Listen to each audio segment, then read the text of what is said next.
Siemanko kochani, z tej strony Driftingowy Nerd, witam was w kolejnym odcinku bokiem. Jeżeli chcesz być na bieżąco z wszystkimi wiadomościami ze świata driftu, subskrybuj mój kanał. A dziś zapraszam was na 5, moim zdaniem, najciekawszych akcji z sezonu 2017 Drift Masters Grand Prix. Zaczynamy! Wprawni obserwatorzy sceny driftingowej w Europie na pewno zauważyli, że Liga Drift Masters Grand Prix połączyła siły z ligami BDC oraz IDC, czyli ligą brytyjską i irlandzką. Moim zdaniem to bardzo dobra informacja dla wszystkich miłośników driftingu, ponieważ ta kompilacja, to połączenie da nam na pewno niesamowity efekt. W 2017 roku Liga Drift Masters Grand Prix przygotowała niesamowity, pełen wszystkich dobrych emocji związanych z driftem sezon. To co to będzie się działo w 2018, gdy te dwie siły Drift Masters Grand Prix oraz BDC i IDC, o BDC i IDC myślę jako powiedzmy jednym tworze, ponieważ jest to wszystko w jednych rękach. Co to dobrego da? W tym momencie nie jestem sobie w stanie wyobrazić, no ale na pewno będzie to coś niesamowitego. Wprawni obserwatorzy zauważyli także na pewno, że Drift Masters Grand Prix to już nie Drift Masters Grand Prix, a Drift Masters European Championship. Także zmiany, jeszcze raz zmiany. Moim zdaniem tylko i wyłącznie na lepsze. Z okazji tego połączenia i z okazji podsycania apetytu samemu sobie, ale także wam na sezon 2018 przygotowałem 5 moim zdaniem najlepszych, najciekawszych, to będzie chyba lepsze słowo, akcji z sezonu 2017 Drift Masters Grand Prix. A więc czas na pierwszą akcję. Jak na każde zawody, na każde mistrzostwa driftingowe przystało, event zaczyna się od kwalifikacji i na pierwszy ogień idzie Michał Reichert, zawodnik z Czech i jego BMW E92 z silnikiem M50B25. 850 koni mechanicznych, niesamowita charyzma zawodnika z Czech, a także niesamowite umiejętności naprawdę potrafią dać mieszankę wybuchową. Myślę, że najlepszym udowodnieniem tego będzie zaprezentowanie jego pierwszego przejazdu kwalifikacyjnego z drugiej rundy Drift Masters Grand Prix na torze Nürburgring. Zobaczcie sami.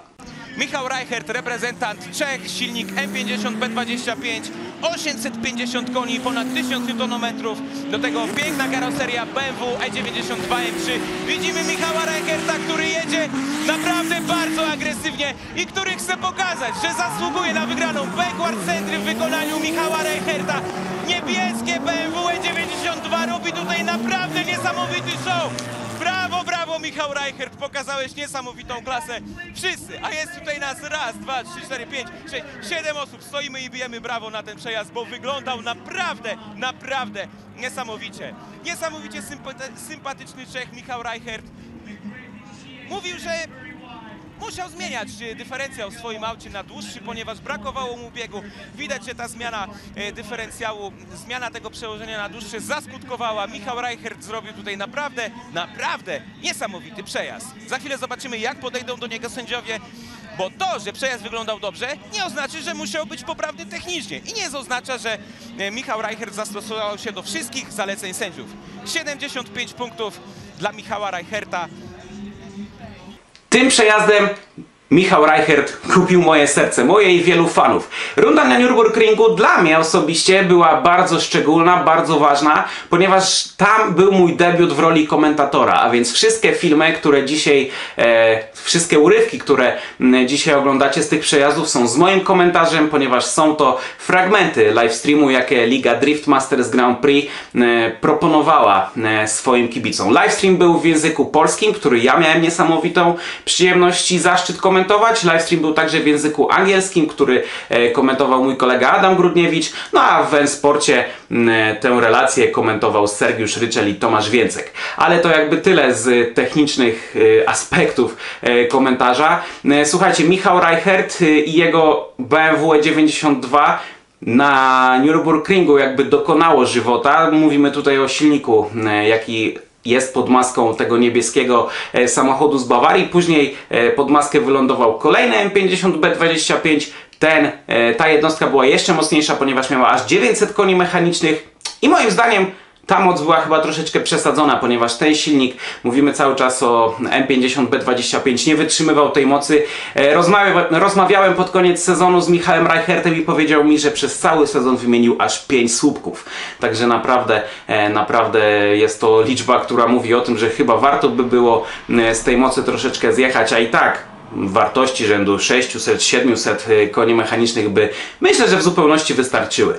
Ale oczywiście każdy ma swoją filozofię budowania driftowozu, no nie oszukujmy się, zawsze 850 koni mechanicznych czy 900 koni mechanicznych, jak to miało później miejsce w przypadku Michała Reicherta, no dobrze działa na podświadomość kibiców, dobrze po prostu się sprzedaje. Kolejna akcja, cały czas zostajemy w tonie rozpoczynania eventu driftingowego, czyli cały czas jesteśmy przy kwalifikacjach. Był Michał Reichert, który niesamowicie zaprezentował się na Nürburgringu. Teraz jedziemy na Łotwę i pokażę Wam przejazd kwalifikacyjny Piotra Więcka.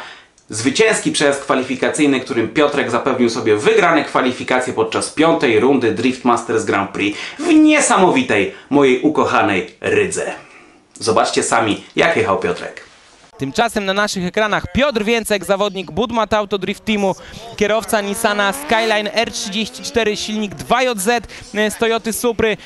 Bardzo szybkie auto. Zobaczcie, jaką rybą wszedł w trasę Piotr Więcek.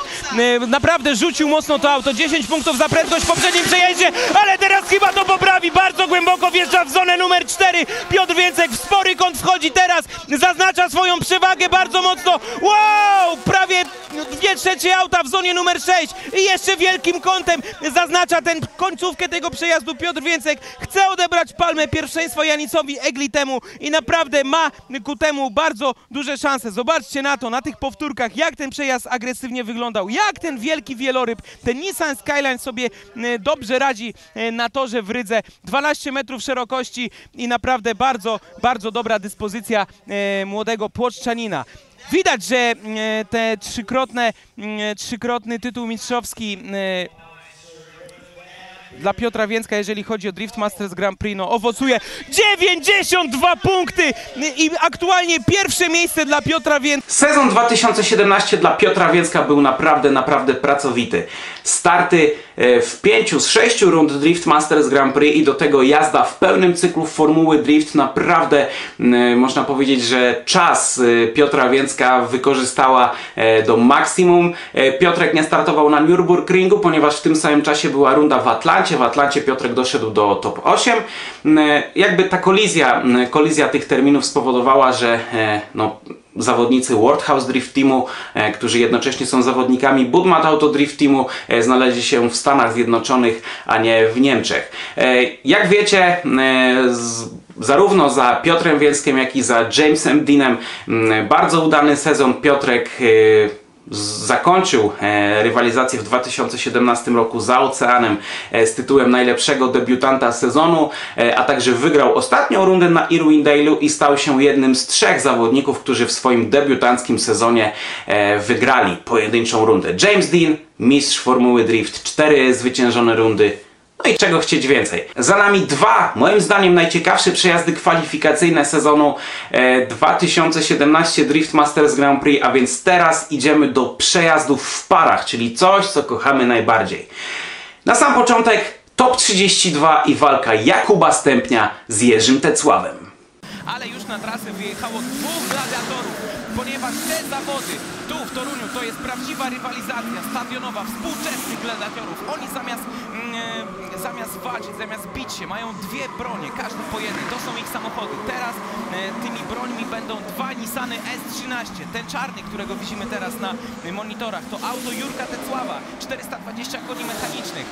Jeżeli mówimy o żółtym samochodzie, to jest za jego kierownicą Jakub Stępień, który ma silnik 2JZ, RB25 to silnik, którym posługuje się Jurek Tecław. 530 koni mechanicznych u Kuby Stępnia z Best Trailers, a u Jerzego Tecława koni jest 420. Sędzia startowy Marcin Misiura sprawdza, czy wszystko jest dopięte na ostatni guzik, czy jest bezpiecznie i czy będzie ten przejazd mógł się w bezpiecznych warunkach odbyć. Tak się stało, ponieważ dziewczyny startowe w tym momencie już pokazują, że jadą, a ten człowiek w czarnej koszuli to jest sędzia startowy Marcin Misiura i on za chwilę wypuści tych 2 zawodników do pierwszego przejazdu dzisiejszego top 32. Jurek Tesław widać, że jest mocno nastawiony na walkę, zaciska pięści, pokazuje te gesty siły, gesty zwycięstwa. Oczywiście nikt nie chwali dnia przed zachodem słońca. Widzimy na jego skrzydle 69 naklejkę Dawida Karkosika z Budmata Auto Drift Teamu. Na pewno Jurek Tesław chciałby być w takiej dyspozycji jak Dawid Karkosik i jest, i taki sam też mają silnik. I ruszyli! Pierwszy prowadzi Kuba Stępień, jedzie szeroko tą linią kwalifikacyjną, bo tak trzeba, tak mówili sędziowie, a Jurek Tesław, żeby nadrobić te braki w mocy i nie, żeby ten Kuba Stępień mu nie uciekł, troszeczkę zmniejsza kąt, troszeczkę do wewnętrznej trasy jedzie i zobaczcie teraz, atakuje Kubę Stępienia na wejście do szerokiej trasy. Wkręcony silnik do odcinu Jakuba Stępnia, teraz udało mu się troszeczkę uciec na tej szybszej partii trasy i do końca Kuba Stępień będzie jechał z odległością, ale nie! Jurek Tesław jeszcze na koniec daje taki cios zaznaczający jego przewagę i sam jestem ciekaw, jak zinterpretują ten przejazd sędziowie. Oj, dużo roboty przed składem sędziowskim, w którego skład wchodzi Arkadiusz Dudko, sędzia główny Drift Masters Grand Prix, oraz Florin Kozmuta i Olaf Komais. Międzynarodowy skład sędziowski, niesamowici specjaliści od driftu. Oni sami są drifterami i naprawdę tutaj jest nad czym pracować. Powtórki w tym momencie, jak mam tę możliwość, że mogę sędziów oglądać, jakby bardzo dokładnie się przyglądają tym przejazdom, bardzo dokładnie tym powtórkom się przyglądają sędziowie, no i widzę, że zapisują coś na kartach punktowych, także pewnie już zdecydowali o wyniku. My na niego jeszcze czekamy, poznamy prawdopodobnie teraz. Czekamy na grafikę od realizatora. Bardzo ważny timing, bardzo dużo pracy jest. 20-10 dla Kuby Stępnia za przejazd numer 1. Przed Jurkiem Tesławem naprawdę dużo roboty teraz, aby odgryźć się Stępniowi i doprowadzić na przykład do dogrywki, albo najlepiej oczywiście dla Jurka Tesława do jego wygranej, ale Jakub Stępień będzie na to gotowy. On w tym sezonie jest niesamowicie przygotowany i on będzie walczył jak wściekły, ale zobaczcie w ogóle, jak ten przejazd był niesamowicie wyrównany. Auta o zbliżonej mocy, auta o wręcz takich samych właściwościach jezdnych dały nam naprawdę ciekawy pojedynek, a teraz Jurek Tesław prowadzi, inicjuje przy użyciu hamulca ręcznego, ten pocisk jest szeroko, jest blisko betonowych bank, teraz docina, ale po to, żeby właśnie było jak najszybciej, żeby tu, w tym miejscu, gdzie wczoraj była mierzona prędkość, uciec i odskoczyć Stępniowi. Troszeczkę zmniejsza kąt Jurek Tesław, aby być jeszcze szybszym, a Kuba Stępień robi co może, aby dogonić Jurka Tesława, ale widać, że ta odległość jest większa niż w poprzednim przejeździe i że to Jurek Tesław jest bliżej mety. Kuba Stępień stoi na gazie, dymi mocno swoim Nissanem S13, a Jurek Tesław także nie pozostaje mu dłużny i stara się go gdzieś zgubić w tym dymie za sobą. Oj, to był ciekawy przejazd. Zobaczmy jeszcze raz na powtórki, jak to wszystko ciekawie wyglądało. Nie widzimy, jak Kuba Stępień zmniejsza kąt, leci tak zwanym szczurem, czyli szeroko, z małym kątem, żeby być jak najszybszym. Ale zobaczcie, Jurek Tesław, mimo wszystko, że ma auto o ponad 100 koni słabsze, jest w stanie uciekać Kubie Stępniowi i jest w stanie być od niego po prostu w tym przejeździe lepszym. No powiedzmy sobie szczerze, jest szybszy, jedzie z większą prędkością, no ale o tym, kto będzie lepszy właściwie, kto będzie faktycznie lepszy, zdecydują sędziowie, którzy obradują nad tym przejazdem. Jest już chyba wynik, ponieważ na trasę w tym momencie wyjechali kolejni zawodnicy, a widzę, że sędziowie znów zapisują coś na kartach punktowych, więc chyba mamy wynik. Ale o tym się przekonamy w tym momencie. 17-13 dla Jerzego Tesława, 33-27 za cały pojedynek. Jurek Tesław naprawdę z dobrej strony się pokazał, ale do top 16 to Jakub Stępień przechodzi. Osobiście bardzo lubię ten pojedynek, który miał miejsce w Toruniu podczas 4. rundy DMGP, dlatego że on był pełen emocji. To była naprawdę niesamowicie zacięta i zajadła walka. Będąc na motoarenie podczas tej imprezy, naprawdę niesamowicie to przeżywałem z stanowiska komentatorskiego. Jakby śledziłem każdy niuans, ponieważ wiedziałem, że ci dwaj zawodnicy będą nawzajem się po prostu bili na szczegóły. No i tak też było. Widzieliście, że jakby ta przewaga punktowa Jakuba Stępnia nad Jurkiem Tesławem nie była duża. Dużą przewagę oczywiście miał po pierwszym przejeździe Kuba Stępień, ale Jurek Tesław odrobił to w swoim kolejnym przejeździe, kiedy to on uciekał. No i naprawdę takie pojedynki w drifcie ogląda się naprawdę niesamowicie. Bardzo się cieszę, że zarówno Jakub Stępień, jak i Jurek Tesław rywalizują w Drift Masters Grand Prix, ponieważ No Jakub Stępień, dla niego był to, jeżeli chodzi o Drift Masters Grand Prix, sezon, w którym zaliczył najwięcej rund DMGP. Jurek Tecław w sezonie 2017 na DMGP był 5 razy, opuścił tylko wielki finał na Hockenheimie, ale już w Poznaniu pokazał, że jest w niesamowitej dyspozycji, mając dogrywkę, notabene też w top 32 z samym Jamesem Deanem, a więc to mówi o klasie tego zawodnika, który czasami mam wrażenie, że jest troszeczkę niedoceniany. Ale pamiętajcie, Jurek Tecław to naprawdę niesamowity gladiator, jeżeli trzymamy się nomenklatury z mojego komentarza podczas zawodów. Oczywiście Jakubowi Stępniowi też nie możemy niczego odmówić. W Toruniu Jakub Stępień swoim żółtym Nissanem S13 doszedł aż do top 8. Teraz przenosimy się do Płocka na trzecią rundę Drift Masters Grand Prix i zobaczcie pojedynek, który moim zdaniem jakby wyciskał z ludzi najwięcej emocji, tych pozytywnych i tych najlepszych, czyli takich, jakie drifting powinien nieść. Jaś Borawski kontra James Dean. Naprawdę dawał wszystko. Widzimy Jamesa Deana. Trzeba też powiedzieć, że dla Jamesa Deana to będzie bardzo trudny pojedynek i to nie ze względu na jakieś różnice w umiejętnościach, tylko ze względu na to, że auto Jasia Borawskiego, którego teraz widzimy na ekranach, jest wolnym autem. I James Dean, szczególnie goniąc go, będzie miał naprawdę trudne zadanie, aby utrzymać dobrą odległość i nie uszkodzić tego auta i żeby nie doszło do jakiegoś błędu zerowego, który wtedy łatwo. Jaś Borawski na wejściu w trasę jest blisko Jamesa Deana, jedzie nieco po wewnętrznej, ale nie daje się, to jest Jaś Borawski, on ma zaledwie 12 lat, jak on się trzyma Jamesa Deana. Oczywiście troszeczkę musi tam skorygować swoją jazdę, ale naprawdę Jaś Borawski, co w niego wstąpiło? Wykorzystuje 100% mocy swojego auta. Teraz nieco James Dean mu odskoczył. To jest stary list, to jest doświadczony zawodnik i on wie, jak się przed takimi zachowaniami broni. Ale mimo wszystko Jaś Borawski nie robi sobie nic z tego. Jedzie w tej zonie. Teraz widać, że ta odległość między tymi dwoma zawodnikami jest nieco większa, ponieważ w tej wolnej części toru te auto Jasia Borawskiego naprawdę miało problem z napędzeniem się. Tam korekta w wykonaniu Jasia i teraz duża odległość pomiędzy dwoma zawodnikami. James Dean jedzie szeroko, jedzie szybko. Jaś Borawski naśladuje go, teraz staje na gazie, to jego auto przyspiesza. Wow, co to był za pojedynek? Panie Borawski, szapoba za to, co zrobiłeś.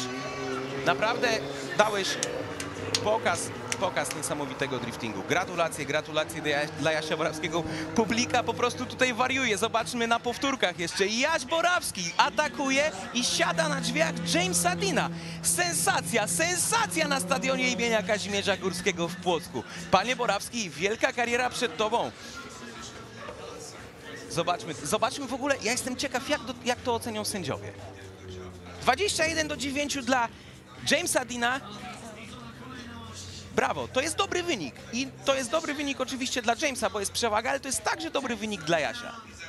Pokazał, że naprawdę jest niesamowicie walecznym zawodnikiem. I teraz Jaś Borawski będzie uciekał, gonił go będzie James Dean. Naprawdę James Dean tutaj musi zachować zimną krew i pilnować bardzo tego, jak jedzie Jaś Borawski, aby nie doszło do kontaktu pomiędzy tymi dwoma autami. I są już w drifcie. Jaś Borawski wstaje na gazie. Robi co może, aby być jak najdalej od Jamesa. James sobie zostawia trochę tej odległości, tak aby nie być za blisko, ponieważ wolne auto Jasia Borawskiego, one w każdym momencie może się zatrzymać, a wtedy dojdzie do kontaktu, wtedy będzie jakiś wypadek, którego przecież nikt nie chce. Jaś Borawski jedzie linią kwalifikacyjną, celuje w zewnętrzną zonę na rondzie, w której jest całą osią. Teraz z niej delikatnie wyjeżdża. James Dean siedzi na drzwiach Jasia Borawskiego, tak jak przystało na mistrza, ale Jaś Borawski nie daje się, ucieka i chce wytworzyć jak największy dystans pomiędzy nim a Irlandczykiem. Teraz są na wyjeździe z tej technicznej partii trasy. Jaś Borawski stoi na gazie i z tych swoich 286 koni wykorzystuje wszystkie.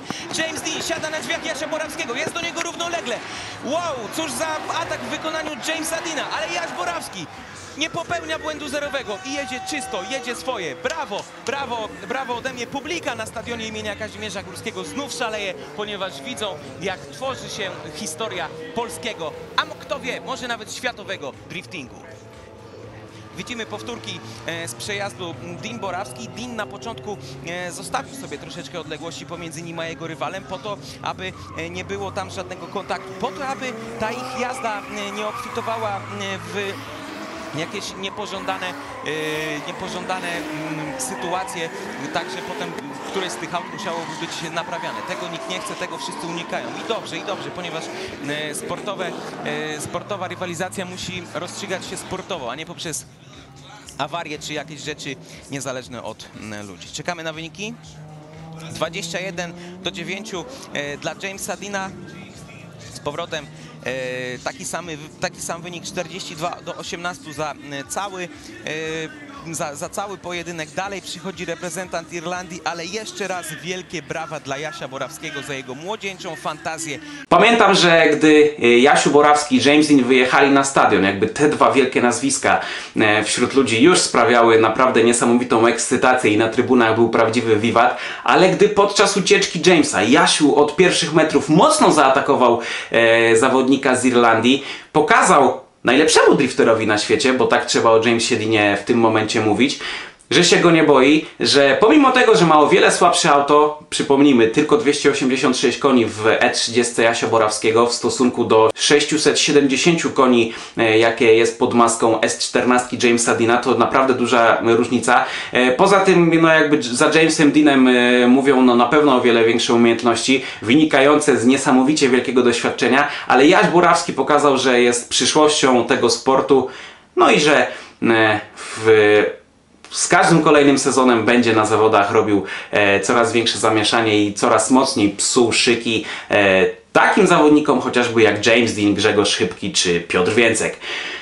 Jaś Borawski na kolejnej rundzie toruńskiej, czyli czwartej rundzie Drift Masters Grand Prix doszedł aż do top 16. W top 32 pokonał Mateusza Woskresińskiego. W top 16 zmierzył się z niesamowicie dysponowanym w tym sezonie Pawłem Borkowskim. Skoro mowa o Pawle Borkowskim, to przechodzimy do ostatniej z 5 moim zdaniem najciekawszych akcji z sezonu 2017 Drift Masters Grand Prix, do finałowego pojedynku na trzeciej rundzie w Płocku. Tam zmierzył się wspomniany przed chwilą przeze mnie Paweł Borkowski z Dawidem Karkosikiem.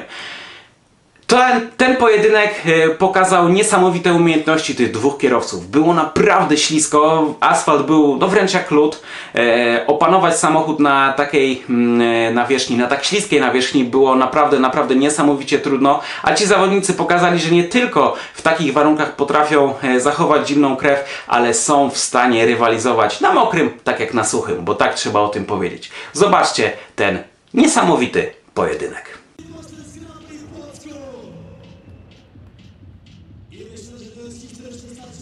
Wow.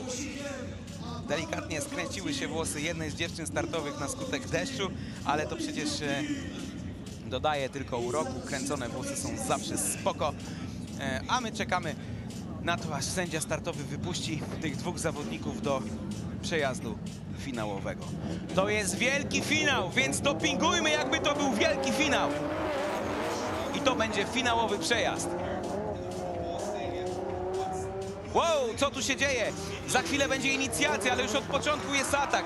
Mamy wejście i inicjację. Paweł Borkowski blisko band. Wręcz chyba obciera tylnym zderzakiem swojego samochodu o te betony. Dawid Karkosik próbuje go zaatakować, próbuje się z nim zrównać, jakby chciał go wyprzedzić, ale widzimy, że teraz Paweł Borkowski przestał driftować. Co tam się stało? Czyżby jakieś problemy techniczne z autem?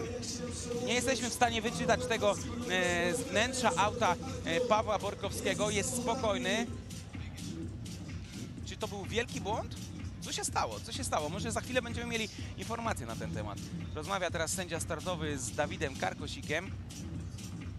Co tam się stało? Za chwilę się przekonamy. Ciekawe.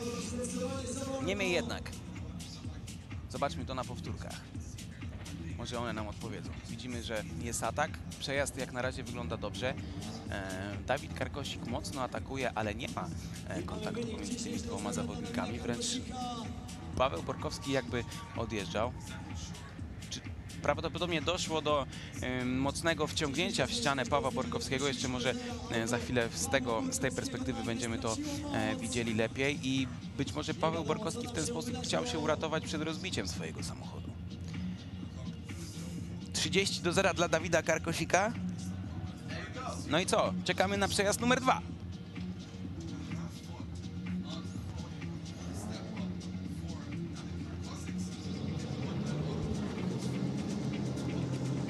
Mocno pokiereszowane auto Dawida Karkosika, także mocno pokiereszowane jest auto Pawła Borkowskiego. Czekamy na to, jak rozstrzygnie się ten pojedynek.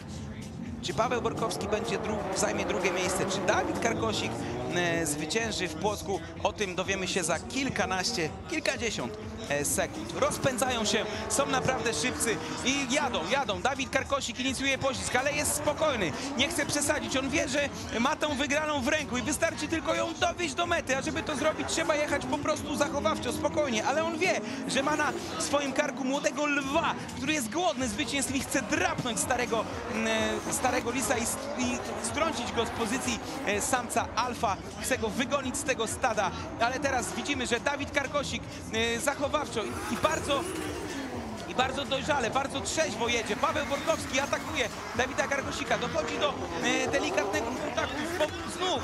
Wow, co tam się stało? Stuknęli się. Paweł Borkowski wjechał w tył Dawida Karkosika, ale na tym nie robi to wrażenia. On jedzie spokojnie jedzie spokojnie do mety. Zobaczmy na to. Paweł Borkowski staje się nerwowy. Te jego ataki są coraz bardziej agresywne, coraz bardziej odważne. Czy będziesz jechał po wszystko i postawi wszystko na jedną kartę na tej długiej zonie? Tak, ale Dawid Karkosik jest na to przygotowany i nie pozwala Pawłowi Borkowskiemu na nieprzewidziany kolejny agresywny ruch. Wielkie brawa i teraz z niecierpliwością czekamy na wynik tego przejazdu. Czy będziemy mieli potwierdzenie wygranej któregoś z zawodników, a może będzie dogrywka? O tym przekonamy się za kilka chwil. Wow, widzimy to jeszcze raz na powtórkach. Co tu się wydarzyło w Płocku na trzeciej rundzie Drift Masters Grand Prix? To jest coś niesamowitego.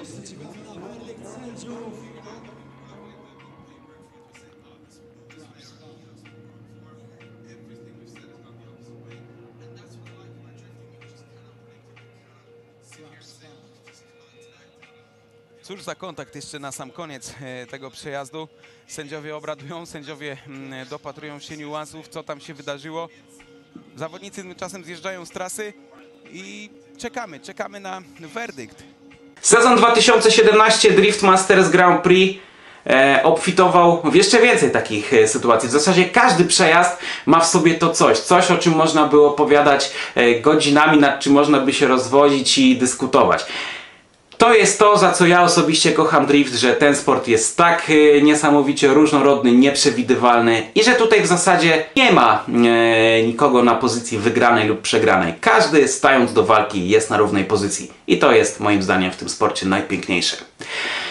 Dziękuję Wam bardzo za uwagę. Ja jestem Driftingowy Nerd. Jeżeli podobał Wam się ten odcinek, zostawcie łapkę w górę. Jeżeli chcecie być na bieżąco ze wszystkimi wiadomościami ze świata driftu, subskrybujcie mój kanał. Dziękuję Wam bardzo za uwagę. Piąteczka. Cześć.